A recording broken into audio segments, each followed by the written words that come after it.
Morning, guys. Welcome to Copy Chat. Mm. Wow. I'll tell you, nice, cool day. It is so welcome to have. It is amazing.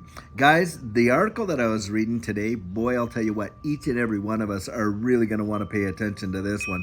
And it's about an IRS crackdown on, this digital asset space primarily. I'm going to actually show you where it says it, but it's utilizing AI to do it. Now, think about that. Here we are where we just put how many billions upon billions of dollars in the Inflation Reduction Act is going towards, I think it's something like $80 billion is going towards the IRS and of course into the enforcement side. Now they've always said, hey, look, we're not going to use the money to go after folks that are making less than like 400 grand a year and and on and on and on.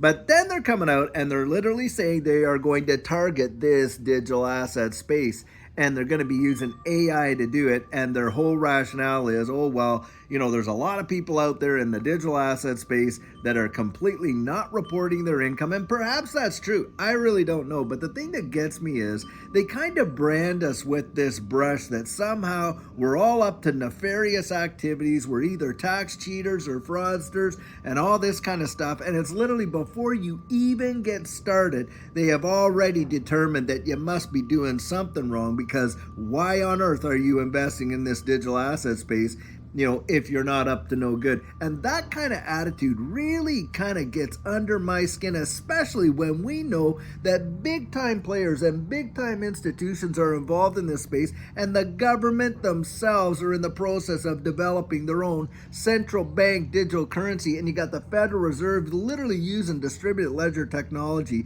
in the FedNow program domestically already. I'll tell you what. And yet, when you and I, as the little guys, go out there and see an opportunity to really see potential life-changing gains, oh, wow, they must be up to no good.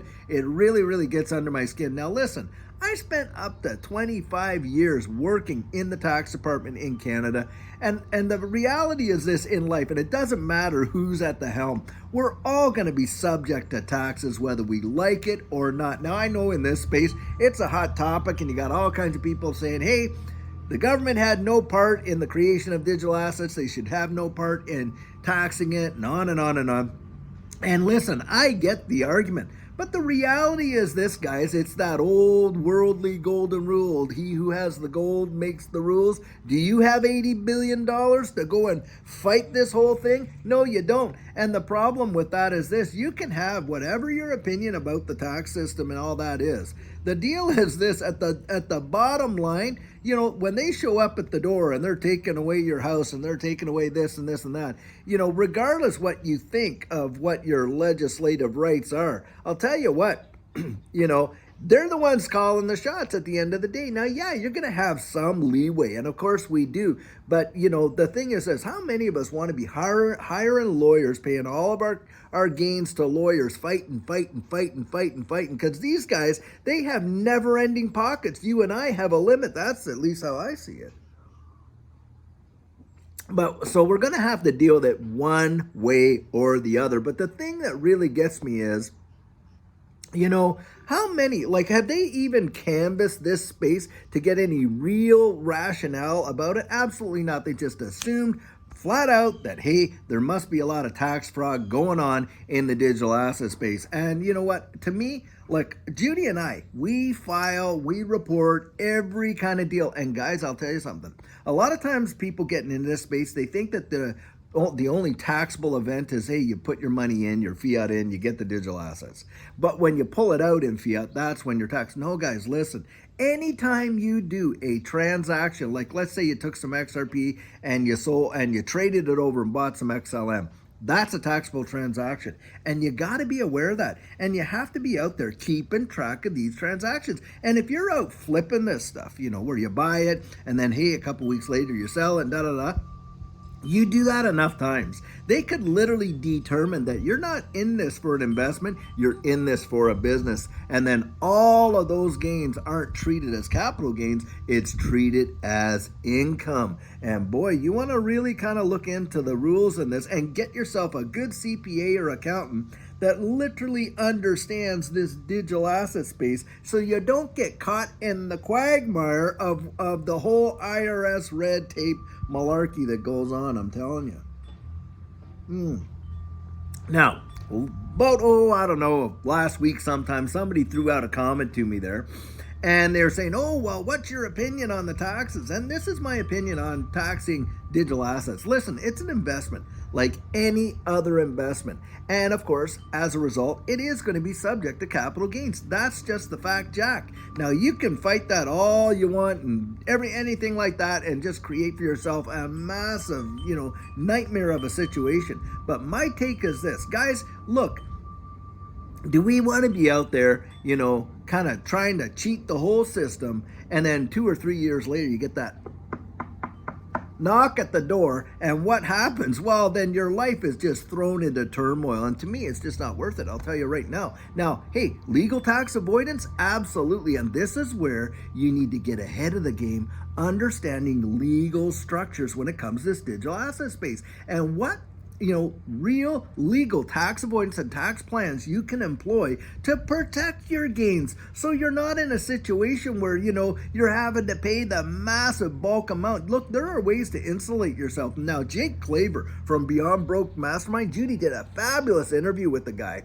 And I'm telling you, he has got some really innovative and creative methods to go out there and preserve our wealth and not just hand it over to the tax guy. I'm not for that. I'm not just for, let's just acquiesce and hand it all over. No, but I am for legal tax avoidance. And I'm certainly against tax evasion because, hey, look, the hell you'll create for yourself, and literally I use that word with all due respect, it would be a hellish type of situation to truly go through that. Now, I was an enforcement officer for years, and I saw it from the other side. And I'm telling you, there were situations where people were literally evading the whole system up there. And Canada is not even half aggressive as the IRS is. And yet, these people were putting their entire futures and history on the line to save literally only a few bucks just because their attitude was so, opposed to the whole idea. I'm telling you, it's really just not worth it. But beyond that, here you got the IRS employing AI, and it's something that we need to pay attention to. Now, this might hopefully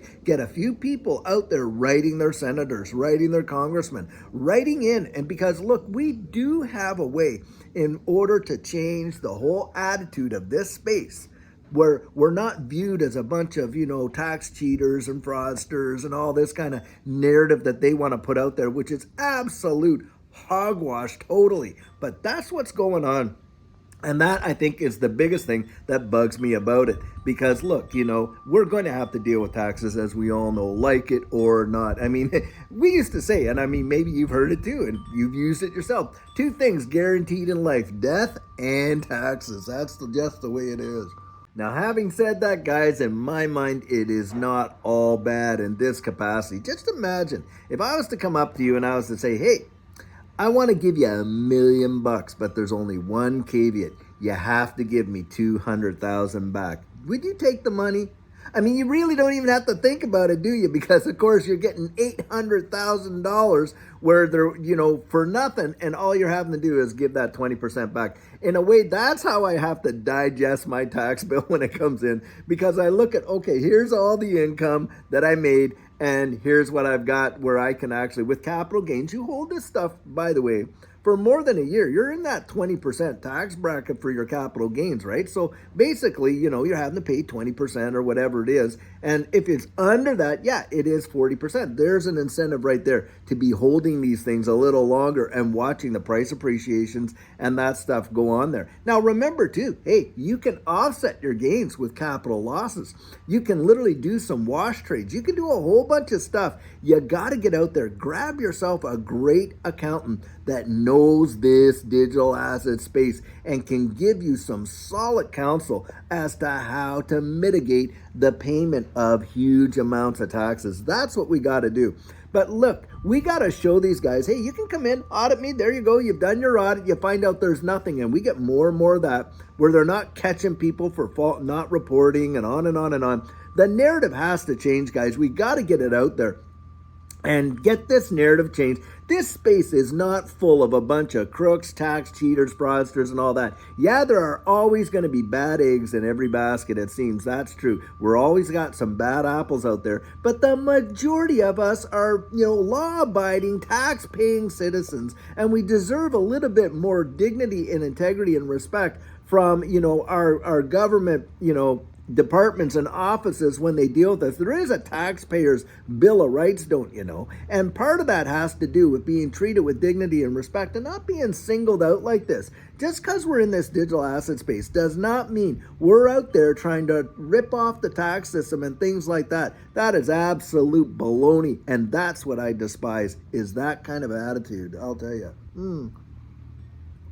Guys, do yourself a favor. I'm going to put the link to that article down in here. Read it. It is a long, long article, but read the whole thing and get the whole gist of it. But get ahead of the game. Get a hold of some of these professionals, a great CPA that knows this digital asset space. Why don't you try and contact Jake Klaber and ask him about some of these whole, these tax plans that and legal structure systems that can literally mitigate the amount of tax you're going to have to pay on your digital assets and things like that. You will be saving yourself a world of hurt later on. An ounce of prevention, as they say, is worth a pound of cure. Well, guys, I sure hope you're having an amazing day. And until later on, when we have a fantastic video for you, have a great one and take care.